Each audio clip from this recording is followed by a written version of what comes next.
my god, guys, I totally got a haircut! Oh my god, this is so exciting. I just got my hair cut now and I wasn't even planning on filming today, but they gave me like these really nice like beach curl waves that I just wanted to show you guys.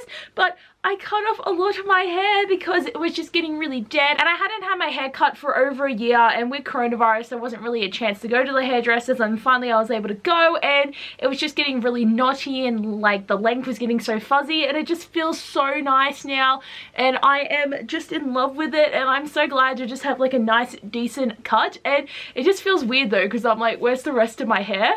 But I really love it. Like, this is so much fun, and I am just in love with my hair, and I wanted to show you guys what it looks like. But I am here today, guys, for a 7 on Sunday video, and I'm so excited because last week we did the tropes that we hate, and this week we get to do the tropes that we love, and I am just keen for this because I am as passionate about the things that I hate as the things that I love. So let's get into this video. So guys, you know that my ultimate #1 trope is hate to love romances because it just speaks to me. Like, I don't know why I love this hate to love, opposites attract kind of thing where you just can't stand them and then you fall in love with them. But for me, with hate to love, it's got to be a slow burn romance though, because it doesn't work when that happens too quickly. And I touched on this in last week's video where I was talking about insta love, because I can see a lot of relationships where insta love is still part of hate to love and it just doesn't work. So that shits me. So there are certain hate to love romances where it just does not happen for me and it does not work. Like, I see what it's trying to do, but it doesn't do it really well. Obviously the ultimate hate to love romance for me is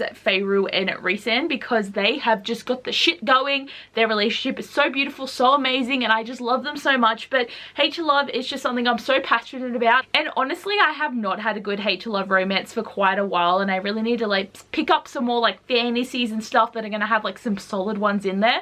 But it is my ultimate #1 top trope. So the next trope I want to talk about is fake dating. Like, this is another one that you guys know about because I talk about fake dating all the time, but it's really funny because I've only read like 10 books that actually have fake dating in them. Like, it is a common trope, but there is still so many books that I own where I like need to read these relationships in and then I can enjoy it even more. But something about the fact that they both need to start pretending to date because it's going to help both of them out, and as they start to learn about the other person to discover who they really are, they start to fall in love with them, and then they don't really know what to do because the lines are merging, and then they start to feel things and then they fall in love. Like, it is the best. Like, anytime people have to pretend, and it doesn't have to be the whole plot of a book, even when there's a scene in a book where they just have to pretend to be dating and they have to act like they're in love for a second, and I'm like, they have the feels and they're pretending. Like, it is beautiful. The next trope I really love is arranged marriages. Like, there is something about it where you just have to go and marry this person that you've never met, and it either ends up that it sucks so bad and the person falls in love with someone else, or the people in the arranged marriage fall in love. Like, either way I enjoy it, and like having the way that the royalty surrounds it as well with arranged marriages most of the time. But I have so much fun with this, and it's just great to see these two characters put together who really don't want to be put together. And a lot of the time these arranged marriages are kind of a hate to love like thing, and like when it all merges and when it's all beautiful. And also you can also do like the bit of the fake dating because they got to pretend to be in love and they're married but they hate each other, then they end up falling in love. Like, this is a whole thing. Like, I feel like I would die if I actually had a book that fully did this. Like, oh my god, like, someone write it for me please. The next trope is villainous love interest, and it kind of does blend in with all the other ones that I've talked about. There's a lot of overlap with these tropes. It just goes to show the type of story that really like sits in me and is like my favorite thing and my favorite type of romances. And this doesn't necessarily have to be a hate to love romance. Like, it is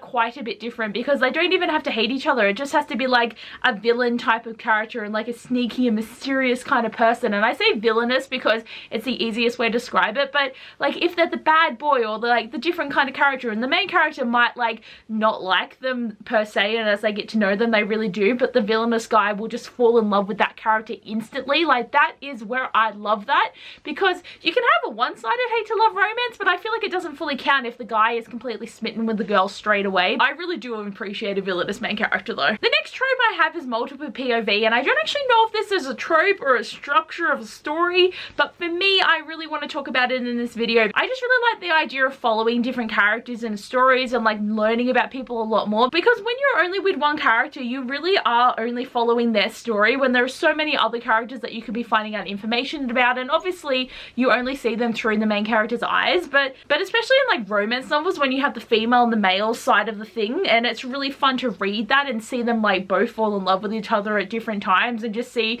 the way that they experience things differently and when they talk about each other. Like, I just think that multiple POVs really make for a better reading experience, and I just always enjoy it. The next trope I have is humor and sarcasm, but like, I know that that is again another thing about writing, but I just love it when you have the type of books where they just have the comments that are so snarky and humorous and the sarcasm, and having love interests who have just that snarky funny wit that just keeps giving and it makes you laugh and makes you love the book. Like, not every character is funny. Like, you'll read books and they try to be funny but it doesn't work, but some people just make it work and make me love them, and I just love having that, because really when I'm reading books that are just way too serious, like, I get that it is serious for a reason, but when a book can just have fun with itself and the characters aren't always going to take everything so seriously, it makes for such a better reading experience. And obviously there is serious books that I do read because it's important to like read those stories that are really important to read as well when there's no room for like humor and fun,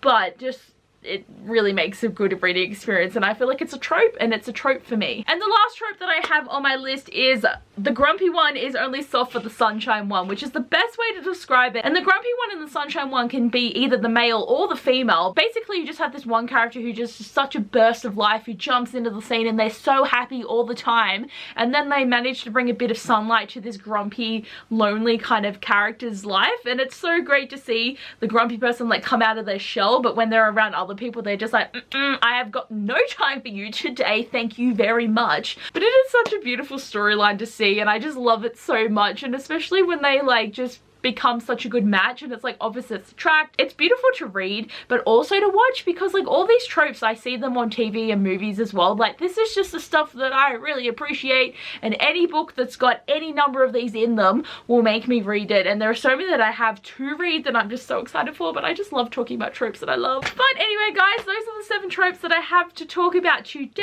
I hope you enjoyed, and please comment down below some of the tropes that you really love, because I always love to see people talking about new ones when I'm just like, oh, you know, I really love that as well. But anyway guys, thanks for watching. I hope you enjoyed, and I'll see you guys next time. Bye.